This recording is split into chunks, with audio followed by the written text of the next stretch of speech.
देखिए आज के इस वीडियो में आप लोग कक्षा 10 प्रश्नावली 12.1 का प्रश्न क्रमांक चौथा पढ़ेंगे। ठीक है, तो सबसे पहले आप लोग ध्यान दें कि प्रश्न को विधिवत तरीके से जरूर समझ लें, क्योंकि आप क्वेश्चन को जब अच्छी तरह से समझ जाओगे तभी इस क्वेश्चन को सलूशन अच्छे से दे पाएंगे। कुछ ऐसे स्टूडेंट्स भी होते हैं जो कि क्वेश्चन को पढ़ते नहीं है, तुरंत हल करना स्टार्ट कर देते हैं, लास्ट में उनका गलत हो जाता है। तो आप ऐसा बिल्कुल न करें। ठीक है, पहले क्वेश्चन को विधिवत तरीके से समझ लें। ठीक है, तो चलिए क्वेश्चन को हम पढ़ेंगे। देखिए किसी कार के प्रत्येक पहिए का व्यास, यहाँ पर दे रखा व्यास है, व्यास दिया है 80 सेंटीमीटर। ठीक है, तो जैसे मान लीजिए कि कोई भी यदि आप कोई भी कार मैंने कार का पहिया तो आप देखे होंगे। ठीक है, उसका व्यास यानी एक परिधि से दूसरी परिधि के बीच की दूरी को व्यास बोला जाता है। ये पूरा दूरी 80 सेंटीमीटर का है। ठीक है, अब यदि यह कार 66 किलोमीटर प्रति घंटा की चाल से चल रही है, यानी स्पीड की यदि बात करें चाल तो 66 किलोमीटर प्रति घंटा के हिसाब से चल रही, तो 10 मिनट में प्रत्येक पहिए कितने चक्कर लगाता है। तो 10 मिनट प्रत्येक पहिया, मतलब यदि एक पहिया का निकाल लेंगे तो चारों पहिया का निकल आएगा। तो 10 मिनट में, ठीक है, 10 मिनट में कितना चक्कर लगाएगा। क्योंकि देखिए मान लेते हैं कि ये एक रोड है, ये समझ लो कि कार का पहिया है। ठीक है, ये मतलब कि 10 मिनट में, ठीक है, 10 मिनट में और स्पीड 66 का दिया गया है, तो कितने चक्कर लगाएगा ये। ठीक है, तो पहले आप दूरी निकाल लेंगे कि इस मतलब कि इस रोड का ये रास्ता की टोटल दूरी कितनी है। ठीक है ना, दूरी निकालने के बाद ये पता करेंगे कि कितने चक्कर लगाएगी और कितना दूरी सफर करने के बाद कितने चक्कर लगाएगी। ठीक है, तो चलिए वीडियो को स्टार्ट करेंगे। तो देखिए इसमें आपको दूरी निकालना पड़ेगा, क्योंकि सबसे पहले आपको दूरी जब पता होगा तभी ना पता करेंगे कितने चक्कर इतनी दूरी तय करने में कितना चक्कर लगाना पड़ेगा। ठीक है, तो पहले जो दिया उसे आप लिख लेंगे। ठीक है, तो ये हो जाएगा कार की चाल, क्योंकि कार की चाल कितनी है 66 किलोमीटर प्रति आवर। ठीक है, और समय यहाँ पर दे रखा है 10 मिनट। समय कितना लग रहा है 10 मिनट, ये हो जाएगा 10 मिनट की समय। ठीक है, तो देखिए आपको चाल दे रखा है और समय दिया है, तो आप दूरी का सूत्र लगा सकते हैं। ठीक है, कि 10 मिनट में चली गई दूरी। ठीक है, तो पहले तो आपको दूरी निकालना पड़ेगा। तो देखिए दूरी का सूत्र होता है चाल गुणे समय। ठीक है, ये होता है दूरी का सूत्र। तो देखिए यहाँ पर चाल है, तो चाल आप लिख सकते हैं कि 66। ठीक है, 66 हो गया, और गुणे यहाँ पर समय देखिए। ठीक है, तो समय आप यहाँ पर लिखें 10 मिनट, तो हो जाएगा 10 मिनट। क्लियर हो गया। अब ध्यान देना, क्योंकि 10 ये मिनट में है, जबकि आप चाल देखेंगे किलोमीटर प्रति घंटे में है, मतलब घंटा में है। इसका यूनिट आपको ध्यान देना पड़ेगा। ठीक है, यदि समय इसका मिनट में है तो इस मिनट को आपको घंटे बदलना पड़ेगा। ध्यान देना है कि इसकी बटी में आपको क्या करना पड़ेगा 60। क्यों करते, क्योंकि एक घंटे में, ठीक है, आप यहाँ पास लिख सकते हैं कि एक घंटा बराबर 60 मिनट होता है। ठीक है, आप चाल के हिसाब से इस समय को भी बदल दिए।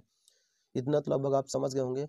ठीक है, चलिए अब इसके बाद एक जीरो से एक जीरो कैंसिल हो गया, हो जाएगा 6 कम 6 6 कम 6, यानी 11 किलोमीटर आ गया। ये दूरी है, यानी कि मतलब टोटल यदि दूरी की बात की जाए तो टोटल दूरी है 11 किलोमीटर। ठीक है, और स्पीड तो 66 किलोमीटर प्रति घंटा है, और 10 मिनट में अब आपको निकालना पड़ेगा कि ये मतलब पहिए जो है तो कितने चक्कर लगाएंगे, तो 11 किलोमीटर सफर करेंगे। ठीक है, अब चक्करों की संख्या निकालना पड़ेगा, क्योंकि आपने दूरी तो निकाल लिया है ना। ठीक है, अब इसके बाद पहिए का चक्कर निकालना। तो देखिए हम इसे लिख लिए कि कार के प्रत्येक पहिया द्वारा लगाए गए चक्करों की कुल संख्या, चूंकि आपने दूरी निकाल लिया, बस आपको इतना ध्यान देना है कि यदि कार की चाल यहाँ पर 66 किलोमीटर प्रति घंटे दिया है और समय आपको 10 मिनट दिया है, तो जब चाल दिया है समय दिया तो आप दूरी निकालिए, क्योंकि दूरी का सूत्र होता है चाल गुणे समय। ठीक है, तो आपने पूरा दूरी निकाल लिया है। अब ध्यान देना, यहाँ पर व्यास दिया था 80 सेंटीमीटर, तो त्रिज्या चूंकि व्यास का आधा होता है तो आपने 80 में 2 का भाग कर दी, 40 सेंटीमीटर यहाँ पर त्रिज्या आ चुका है। ठीक है, तो चलिए हम यहाँ पर लिख लेते हैं कि देखिए, जो कि एक सूत्र याद करना कि 2 पाई आर इंटू एन, एन का मतलब चक्करों की संख्या है। ठीक है, अब इधर आप लिख सकते हैं कि चली गई दूरी।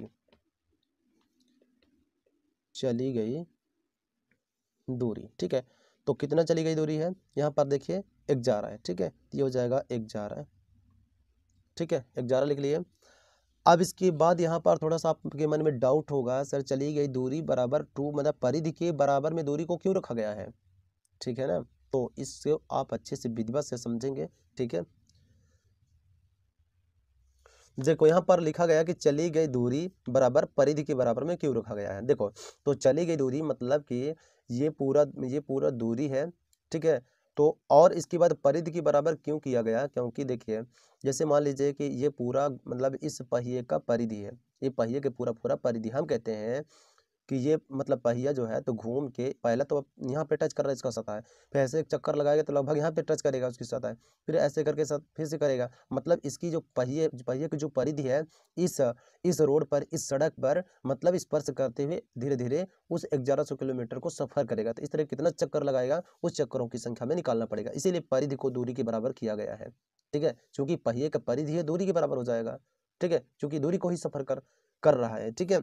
तो चलिए हम लिख लेते हैं, तो ये हो जाएगा 2 और यह है पाई का मान हो जाएगा 22/7, ठीक है। और यहाँ पर देखिए त्रिज्या है, तो त्रिज्या यहाँ पर लिखा गया है 40, ठीक है, 40 सेंटीमीटर। तो ध्यान रहे, तो इस 40 को आपको बदलना पड़ेगा किसमें, मीटर में, ठीक है। इसके बटे में कर देंगे 100। ध्यान देना क्योंकि ये सेंटीमीटर बहुत छोटी इकाई है ना, तो इसको हम मीटर बदल देते हैं, और ये 11 किलोमीटर में है तो इसको भी मीटर बदल दो, यूनिट तो बराबर होना चाहिए ना। तो जैसे इस किलोमीटर को आप मीटर में बदलेंगे तो 1000 का आपको गुणा करना पड़ेगा, बात समझ गए। क्योंकि देखिए त्रिज्या यहाँ पर सेंटीमीटर में है, तो इस त्रिज्या को हमने बदल दिया मीटर में, जब इसके बटे में आप 100 का गुणा कर दिए, भाग कर दिए हैं, ठीक है, तो ये बदल चुका है मीटर में। तो अब ये 11 यहाँ पर किलोमीटर में है, तो 1000 का आपने गुणा कर दिया, तो ये भी किस में बदल चुका है, मीटर में, ठीक है।